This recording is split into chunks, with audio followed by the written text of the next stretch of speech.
everyone, I am Vartika. Welcome to my channel. In this video, we will start class 4th new chapter, that is Helen Keller. So let's read. It was story of Helen Keller. It was the summer of 1880.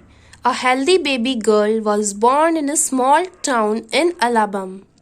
मतलब कि ये जो है एक summer की बात है, ये समर मतलब गर्मी 1880 की बात है. A healthy baby girl was born in a small town in Alabama. एक healthy मतलब कि स्वस्थ बेबी गर्ल पैदा होती है छोटे से टाउन में, छोटे से सिटी में. Her parents loved her dearly and named her Helen Keller. उसके पेरेंट्स उसको बहुत लव प्यार करते हैं और उसका नाम क्या देते हैं? Helen Keller. But one day the baby became ill and day after day her fever stayed high. लेकिन एक दिन क्या होता है, जो बेबी रहती है वो बीमार हो जाती है और दिन पे दिन उसका जो फीवर रहता है वो बढ़ता ही जाता है. Everyone in the family tried to help her to get better. सब लोग उसके परिवार में मदद करते हैं कि वो ठीक हो जाए, उसको बेटर हो जाए वो. But all they could say was there is nothing more we can do, the baby may not live. लेकिन फिर वो क्या कहते हैं कि अब हम कुछ नहीं कर सकते, इतना प्रयास कर लिया पर ये बेबी सही नहीं हुई, अब हमें लगता है कि ये बेबी नहीं जिएगी. हेलन लीव्ड, पर क्या होता है, हेलन जी जाती है. But she was not the same after her illness. लेकिन वो वैसी नहीं रह जाती है जैसे पहले थी. बीमारी से पहले वो बहुत ही खुश थी, मतलब अच्छे से जीती थी ना, वो हेल्दी थी. आप लोग भी हेल्दी रहते हो तो फिर हर चीज करने का मन करता है, लेकिन फिर वो पहले जैसी नहीं थी. समथिंग इज वेरी रॉन्ग, कुछ तो बहुत गलत है. हर मदर सेड, उसकी मम्मी कहती है. At last they found out what was wrong. लेकिन लास्ट में वो पता लगा लेते हैं कि क्या गलत है. द चाइल्ड कुड नॉट सी और हियर. जो चाइल्ड थी, जो लड़की थी, वो ना ही देख सकती थी और ना ही सुन सकती थी. The baby grew into a little girl. जो बेबी थी अब वो लिटिल गर्ल में ग्रू हो गई थी. Her parents felt sorry for her. उसके पेरेंट्स उसके लिए बहुत क्या फील करते थे? Sorry. Helen often cried and held on to her mother. Give the poor child what she wants, her father would say. जब हेलन रोती थी तो उसके फादर उसकी मदर से क्या कहते थे कि बेबी को भूख लगी है, उसको कुछ दो. Her poor child what she wants, उसको वो दो जो उसको चाहिए. उसके पापा उसकी मम्मी से कहते हैं. दो Helen could not hear or see, she was a bright little girl. Helen जबकि देख और सुन नहीं सकती थी, तब भी वो एक बहुत ही ब्राइट लिटिल गर्ल, ब्राइट मतलब सुंदर छोटी लड़की थी. Some people thought Helen could not learn anything. कुछ लोग समझते थे कि हेलन कुछ भी पढ़ लिख नहीं सकती थी. Her mother did not agree, लेकिन उसकी मदर एग्री नहीं होती थी. Helen is very smart. Helen जो थी वो बहुत स्मार्ट थी. She said and added the problem is how can we reach her. So उसकी मम्मी कहती थी हेलन बहुत स्मार्ट है, और उस क्या कहती थी बोल के कि मतलब बस हम वहां तक पहुंच नहीं पा रहे हैं, मतलब कि उनको एक टीचर की नीड थी. She is locked up inside herself. उसने अपने आप को अंदर बंद कर रखा था. Helen begin to grow wild. She would not let anyone comb her hair.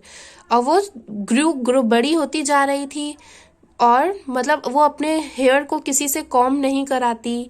Her clothes where always dirty. जो उसके कपड़े थे वो हमेशा गंदे ही रहते थे. शी वॉज ऑफन एंग्री, और वो हमेशा गुस्से में रहती थी. समटाइम्स शी इवन ले on the floor and kicked her feet. और कुछ टाइम तो वो क्या करती थी, फ्लोर पे बैठ जाती थी और किक्ड हर फीट, अपने फीट को किक करने लगती थी छोटे बच्चों जैसा. Her parents thought that they should find a teacher for her. उसके पेरेंट्स सोच रहे थे, विचार कर रहे थे कि इसके लिए हमें एक टीचर ढूंढनी पड़ेगी. Miss Sullivan a young teacher agreed to help Helen to learn to see the world. अब मिस सुलिवन जो कि एक यंग टीचर थी, वो हेलन केलर को पूरे वर्ल्ड दिखाने में मदद करने के लिए तैयार हो गई, उसको पढ़ाने के लिए तैयार हो गई. Miss Sullivan gave Helen a doll.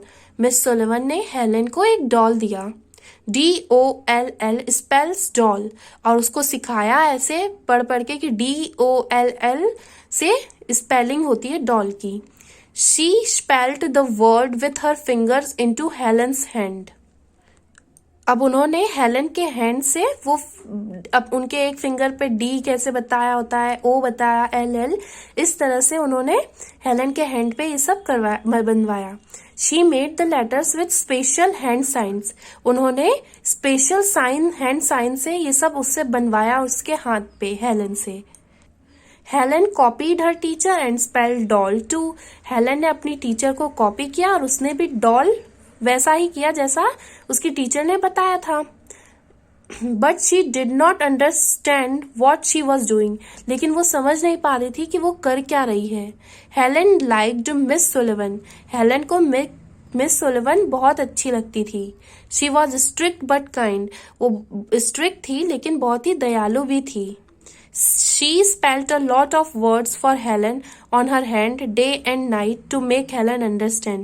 वो बहुत से वर्ड को अपने हैंड पर हेलन को समझाती थी दिन रात ताकि वो समझ सके. अंडरस्टैंड मतलब कि वो समझ सके. One day her teacher made Helen put her hand into running water. एक दिन मिस सुलिवन ने क्या किया, उसका हाथ बहते हुए पानी में डाला. Then she spelled water. और उन्होंने फिर वाटर को स्पेल्ड किया. WATER ऐसे तोड़ तोड़ के वर्ड्स को अपने फिंगर्स पे समझाती थी उसे.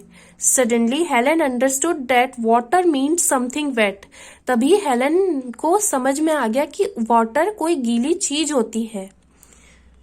रनिंग ओवर हर हैंड, अपने हाथ को उसमें रखते हुए. She understood that words were the most important things in the world. तब वो समझ जाती है कि वर्ड्स इस पूरी दुनिया में कितना इम्पॉर्टेंट होता है. Words would tell her everything she wanted to know. और वो वर्ड्स ही उसे हर सब कुछ बता सकता था जो भी वो जानना चाहती थी. देखो ये हैंड्स पे, ये फोटो में आपको दिख रहा है ये लोग कैसे वो उनको साइन लैंग्वेज सिखा रही हैं. मतलब हैंड से उनको लेटर सिखा रही हैं. जैसे उन्होंने डॉल सिखाया स्पेल्ड करके, वाटर सिखाया उन्हें. तब हेलन को हर चीज समझ में आने लग गई. मिस सुलिवन ने हेलन की कितनी मदद की. वो देख नहीं सकती थी, सुन नहीं सकती थी हेलन. समझ में आया. So I hope you all understood this chapter. और न्यू वर्ड्स आपको जो इस कहानी से सीखने को मिला उसमें से dearly, illness, agreed, important. Dearly मतलब होता है प्यारे, मतलब प्यार से किसी के लिए जो वर्ड यूज करते हैं वो डियरली. इलनेस मतलब बीमारी. एग्रीड मतलब किसी बात पे एग्री होना. इम्पॉर्टेंट मतलब जरूरी. So I hope you understood this chapter. If you like this video, then please like, share and subscribe this video. Thanks for watching.